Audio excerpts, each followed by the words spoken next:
Hello, everyone. My name is Matt McLaughlin. I'm an equity portfolio specialist here at Diamond Hill. Today on the webcast, I'm joined by portfolio manager of our international strategy, Krishna Mohanraj. Welcome back to the webcast, Krishna, and thanks for joining me. Thank you, Matt. Excited to be here. Sure. And maybe just jumping off, as this is our first webcast of 2024. Last year, I think on this webcast, you talked about, an event of some sort happening almost every year. And last year it was the takeover of Credit Suisse by UBS, and the year before that, maybe inflation, interest rates, and whatnot. So maybe let's just start off by going through just a few notable events in your mind in international markets this year. Matt, as always, there is never a dull moment in global markets. And I feel 2024 is proving to be as exciting as can be. I would say even more exciting than in recent years. Huge amount of disruption in many places in the market. And that's kind of what's top of mind for us, as 2024 seems to be the year of disruption. So much to talk about. Probably we have to start with AI. Right? The changes that we are seeing are, truly breathtaking. It's definitely captured the market's attention. There is, of course, a lot of hype, but no question that this is a significant disruption. Also, an enormous opportunity, right, for many companies, especially the ones that are providing the picks and shovels of this technology, semiconductors, case in point. But you also have so many second-order effects here. If you think about electrification, think about energy demand just in the US, but globally as well, has not really grown for decades. And now suddenly in the US, it's projected to grow mid-single digits. Once in a lifetime investment cycle happening there. And I guess related to that, you have global demand for materials, things like copper, where it's becoming clear that there's a huge supply deficit. So that's one big bucket of disruption we're seeing. Then you've got pharma, innovative pharma, specifically the companies that seem to have cracked the obesity puzzle with GLP-1 drugs. I mean, it's really fascinating to think about what that's going to do to human health and consumption. But also, what does it mean for pharma companies, pharma as a sector, for the entire value chain in pharma, hospitals, medical device players, and then even more interesting, what happens to consumer habits, food and beverage companies. That's a space to watch for disruption. I would also talk about the auto industry, huge amount of disruption happening there. It's, for many of the markets we invest in, whether it's in Europe, Japan, South Korea, it's always been super important, that industry, for jobs, for GDP, manufacturing ability in general. And not just for the OEMs, but also there's always been a healthy ecosystem of suppliers in many of these markets. With the shift to EV and the rise of the Chinese companies, you're finding really a brutal environment in autos. Yesterday, I was reading the CEO of Stellantis, which owns the Jeep brand. He called the space Darwinian, and he said it's going to be Darwinian for the next few years.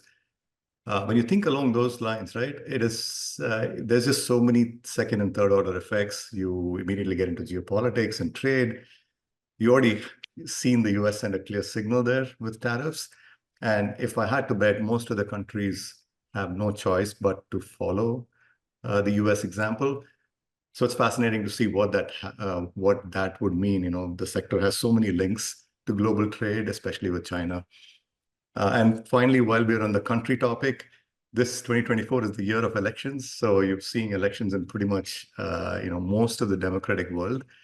This weekend, I think we'll get results from the Indian election. So as they say, grab the popcorn. There's no dearth of excitement. And frankly, for our style of investing, we've said this many times in the past, this is an excellent setup, right?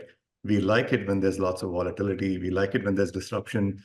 Great businesses tend to be mispriced. So we find the best ideas when there's change. So we just are excited to keep looking and trying to find the best ideas we can. Sure. No, it's a great overview. And I think for anyone who's interested in international markets, that's music to their ears, because just a lot of interesting stuff going on. And you hit on so many of those interesting different things. Maybe let's just start off with one of the things you hit on, that we've been doing in the portfolio. We've been adding to our exposure in metals and mining. Can you talk about what we currently hold there and why we are positioned that way? Yeah, let me start with what is the core thesis, right? The core thesis always in our mind has to do with supply. A simple question: where is it going to come from, right? Where are these materials going to come from? If you take copper, right, a metal we have good exposure to the portfolio.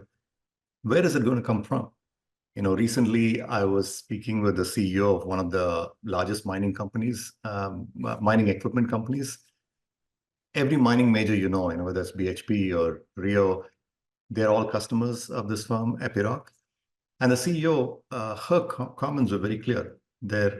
In the case of copper, there isn't much supply, there isn't much capacity coming on. We're seeing some pockets of brownfield expansion, but absolutely no greenfield because there hasn't been much exploration in the last few years. And whatever exploration there has been, the success rates have been so poor, right? And if you look at the current mines that are producing, the trend that you're seeing, a clear trend, is a depletion in ore grades year over year, which means the incremental, the marginal metal is costing more and more to extract, right? So that's the issue with supply. And you're also seeing, I would say, a structural change in how the industry is being operated since maybe if you go back 10 years ago, the boom years of 09, 10, 11, there was so much indiscipline across the sector. There was so much money chasing growth. Those days are over. The industry is in a much more healthy situation where miners are thinking about how to sustainably operate mines rather than simply dumping capital into more capacity. So you put those two together, you're going to have supply constraint for the years to come. Okay. Now look at the demand side now, right? Demand side is always harder to predict. So we typically focus on the supply side, but the demand side is looking pretty exciting, right? If you think about the growth in electrification, AI, a typical data center, I think, takes about 50,000 tons of copper per gigawatt of applied power. So if you think about the data center additions that are coming in, copper demand could start running like 500,000 tons a year just in the US, which is about 2% of the entire global copper market, right? Now, 2% doesn't sound like a lot, but when supply is tight, it means a lot for copper prices, and you're beginning to see that on the copper side. So I know there's a lot of hype around LLMs and software companies, but if you're really thinking about the AI theme, the simplest way probably is to gain exposure to copper, and we have that in the portfolio through a range of different investments: Glencore, Capstone, Epiroc, which is the mining company that I mentioned, Mitsubishi, which is a Japanese company. All of them have exposure to copper, and for us, it is it's a much more risk-averse way to play because in each case, our thesis again is a bottom-up intrinsic value-based thesis. So yeah, really excited about that opportunity and how we position there. It may not feel like it to many investors, but markets have been, trending upwards for a couple of years, which, usually means valuations are getting a little bit higher. And that's true around the world for the most part as well. Can you talk about maybe a recent sale or two that we've had that was driven in part by valuation getting full and us exiting the position? Yeah, I think I would say since October, right? There's been a rally in many parts of the market, and I mean, thankfully, many of our names have benefited from that too. In general, we want to be disciplined when our investments get too far above our estimates of intrinsic value. We start to question their sizing in the portfolio, start trimming, and eventually exiting because ultimately price matters, right? Like we are very, very valuation conscious. Especially so with companies which have I would say, which operate in a very narrow space, which tend to have a more narrow range of outcomes. We tend to be more aggressive in managing the position as the stock does well. I would call out one recent example, the Polish retailer, Dino Polska. We've talked about this name in the past. and we've owned it for quite a while. We like many aspects of the business. It's one of those rare gems which have a very, very strong entrenched position in the Polish grocery retail landscape. And what we really liked about them, and I mean continue to like about them, is that they have a very specific and successful playbook that matches the opportunity that they have in Poland. So they target small towns, they replicate the same small store formats, which makes them super efficient, right? And they have a very vertically integrated meats business. So meats are a big staple in Poland, and fresh meats make a big difference in that market. So structural advantages and a very, very good management team. Thomas Biernacki, who's the founder, he's still is a significant owner, very much aligned with our interests. Everything is positive, except that the stock has done really well. It hit peak valuation, I think, early this year, and we had to say goodbye for now. I hope we will be owners again in the future if the price gets more attractive. We simply found better opportunities elsewhere to deploy capital. Sure. Kind of building off that question, we are disciplined intrinsic value investors, but sometimes that intrinsic value in a business grows. So maybe you can provide an example of a holding that has seen good recent performance, but where our outlook for fundamentals and our intrinsic value has increased. So it's not yet sold; it's still in the portfolio. Yeah, I would say our estimates of intrinsic value, they're not static, right? We continuously reevaluate every one of our portfolio companies. And when things change in their fundamentals, in their operating environment, we adjust our estimates, right? And when things get better, our estimates get adjusted upward. And fortunately, we are seeing that in a few of our investments recently. In fact, several investments we've had to revise up our view of the business. One example that comes to mind is Taiwan Semi, TSMC. It's actually a great example of that. You can think of TSMC as literally a tollway on semiconductor manufacturing, right? Because more than 90% of high-end chips are made by TSMC. And over the last year or so, we're coming to the realization that the AI opportunity for TSMC is bigger than we originally thought. Currently, TSMC gets only a small percentage of its revenue from AI processors, mostly from NVIDIA.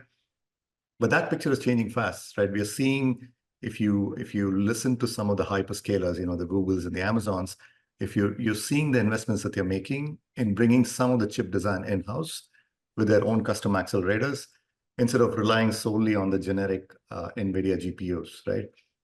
That, if you play that out, that is bound to increase the TSMC opportunity set by a magnitude, right?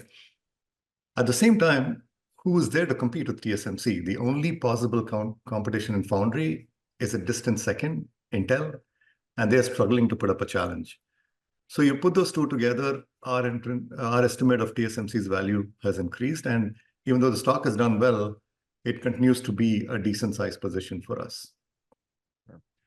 We've mentioned a couple positive outcomes, but in any portfolio, there's going to be outcomes that you don't want to happen that happen.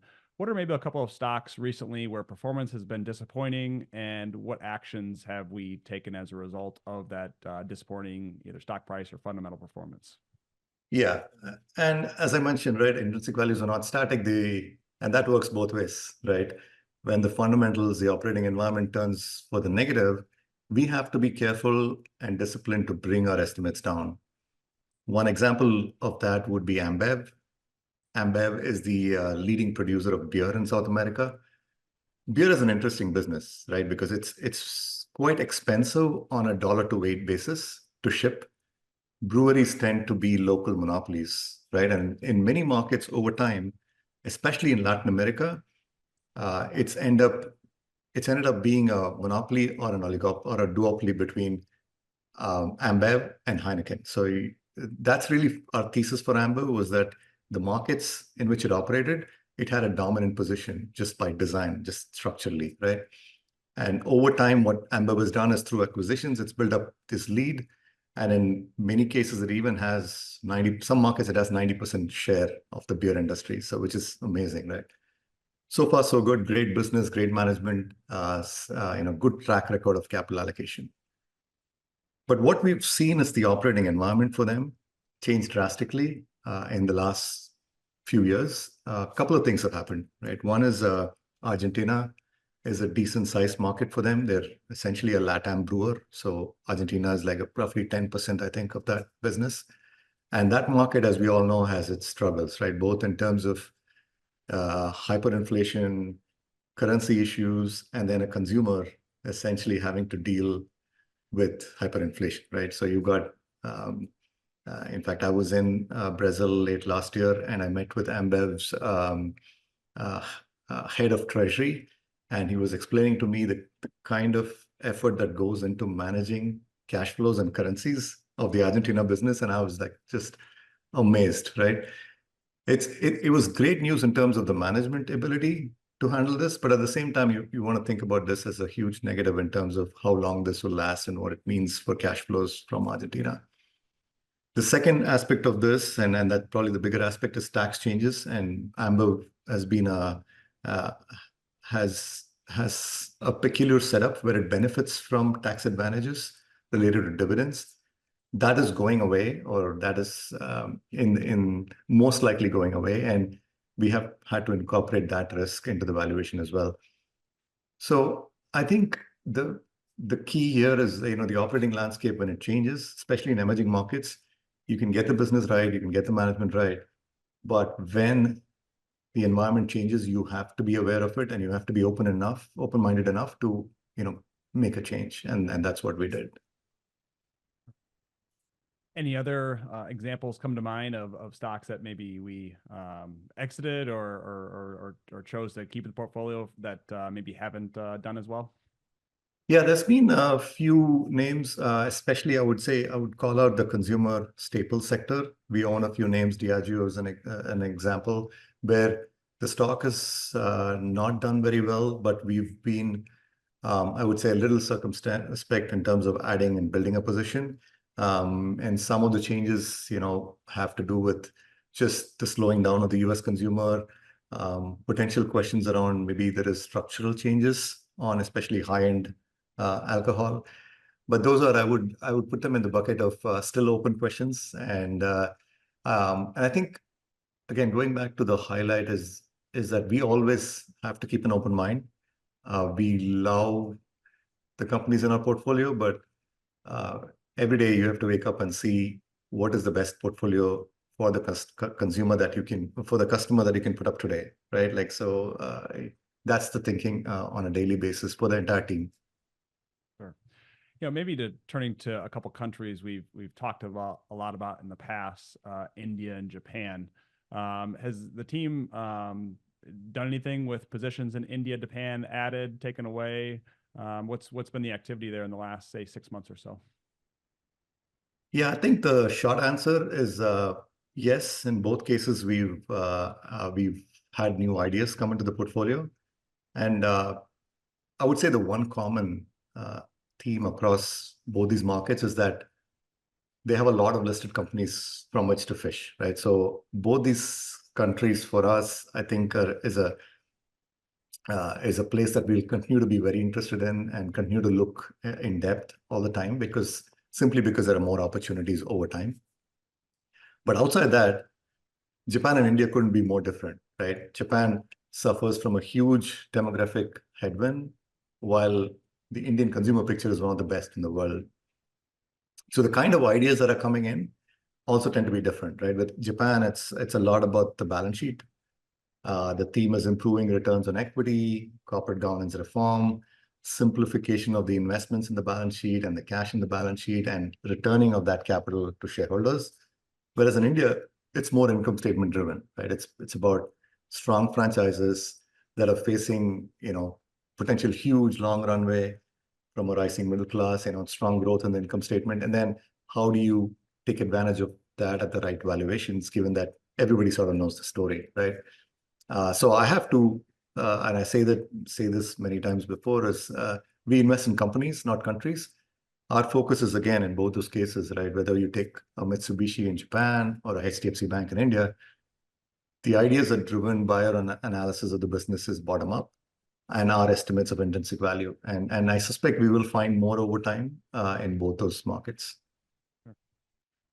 Yeah, you mentioned in your opening comments about AI and just the frequent topic of conversation, both for U.S. and international investors. But with most investors, when they hear AI, I think they think of companies like NVIDIA or a few select companies with big exposure here in the U.S. But does the portfolio hold any stocks that will benefit either directly, say supply chain of chips like TSMC that you mentioned before, or indirectly from the growth and the rise of AI? Whenever you see a disruptive change, right, like AI, the question we are always asking is, where is the supply constraint, right? I think the smartest way for a value conscious investor to invest in AI is to go where the supply is limited, where you don't have to take the risk on demand being in a certain level, right? So if you think about the usual suspects, software, so much money going into software development, pretty much every VC deal now is about AI. It's very difficult to figure out what happens with software companies when, who has the better LLMs, who wins, is it winner take all or not? It seems to be like, if we had to guess, the more commoditized side of things, where there's tons of supply coming in. So we look for where there could be potential supply deficits, right? I will caveat this by saying we're not thematic investors. We're not saying, oh, the AI is a theme, let's go find something. It's more thinking bottom up and then incorporating AI demand into our analysis. So that's always the direction we're coming. We're attacking this problem, right? So we spoke about Taiwan Semi, the fact that it's a unique toll road business on chip manufacturing, huge barriers to entry, supply constraint, right? We spoke a little bit about metals and copper in particular. The opportunity set coming from the energy transformation side of AI, so much easier to access. Again, where is the capacity going to come from? Supply constraint, right? One company we haven't talked about, Samsung, the Korean electronics company, predominantly a memory company. One of the beneficiaries of AI is high bandwidth memory, right? There are only 3 players in that space, SK Hynix, Samsung, and Micron. High bandwidth memory, you can kind of think of it as, given the speed of AI operations, the memory that is used in AI processes and systems has to be faster as well. And that's where high bandwidth memory comes in. It is a huge opportunity for these companies, and Samsung is right now not getting the benefit of its I guess, significant presence in memory, because it's sort of lost the lead in high bandwidth to SK Hynix. But we think, structurally, Samsung will benefit, and it's just a matter of time before that shows up. So that's a huge positive we see on the AI theme for Samsung. Now, we've been investors in Samsung way before AI was, headline news. So the thesis for Samsung is that it is a memory company with a strong structural advantage. But now that thesis just has a little bit of, cream on the top, if you will. So that's a few different ways in which we have exposure to AI. Sure. And maybe the last question, you get on a plane frequently and go visit these countries and these companies. Where have your travels taken you to so far in 2024, and what are some observations you've had when you're traveling? Look, travel is very important for us, so I would want to say a little bit more on what travel gives us, right? Just for the context. Information, especially the written word, is being commoditized today. So if all you're doing is sitting at your desk reading a bunch of reports and investing based on that, if you're an armchair investor, if you will, it's becoming a very, very crowded competitive space, right? And that really doesn't take full advantage of what we have, what is unique to our team. We are a close-knit team of senior investors. Almost all of us have 10, 15 years experience in the team. And we've spent a lot of years meeting with businesses, engaging with the management teams, simply turning one rock after the other. Our advantage is the context we bring, right? It's our ability to understand people, And travel for us, especially continuously engaging with management teams, keeps that edge very sharp, right? So we're meeting management teams constantly. And it's not just the management teams, we're also visiting factories, warehouses, mines, so we really get to kick the tires and understand operationally what it takes to run the business. What I think travel gives us is seeing all that gives us the ability to frame the investment in the correct local context. And that is super important, especially in international markets. It's really about getting your head out of the numbers, out of the analysis, out of the spreadsheet, and actually trying to understand what's going on. You also, in this business, if you sit at your desk, you get a lot of received wisdom all the time, because everybody is an expert, everybody's a strategist, and after a point, you don't know what to do with all that piece of conflicting advice sometimes. So travel really helps us, grounds us and fixes that problem for us. So at any point in time, if you call us, one or more of us in our team are likely on a research trip. Just in the last few months, I think our team, we've been in the UK, we've been in France, Switzerland, Brazil, Japan, and there's a constant itinerary. Like when we go there, there's a constant itinerary that's built around either conferences and individual management visits. And then, like I mentioned, store visits, warehouse visits. So we're getting a full picture of both companies in our portfolio and companies we're interested in and we could potentially be interested in the future, right? So yeah, I mean, I think the last 2 or 3 weeks I've met with so many different management teams. I've met with the CEO and CFOs of a chemical company based in Germany. I've met with the management of a grocery retailer in Mexico, and an apartment REIT in Germany, a Brazilian jewelry brand, kind of like Pandora, right? And the operator of the Brazilian stock exchange. So think about it, right? That's a diverse group of businesses. Each one is a story, a live story impacted by various macro crosswinds. And when you do that constantly, right, if you spend time day after day, week after week as a team, turning over rocks, you begin to see many interesting themes, right? As an example, one common idea across many of my recent meetings is debt levels and interest rates, right? There's so many of these good businesses and we think good management teams that have enjoyed maybe a decade of low interest rates in Europe. So the right thing at that time for them was to build up the balance sheet a little bit, go for a few acquisitions. Now suddenly rates have gone up and they find themselves with maybe a slightly excessively levered balance sheet at high interest rates, debt coming due, having to deal with daily cash flow worries. Of course, you can read about it, but to actually talk to a CFO and hear his day-to-day just gives you that little bit of extra kind of visceral feel of what it takes to run a levered business when rates are high. And you're going to have to think about planning for different rate environments going forward, right?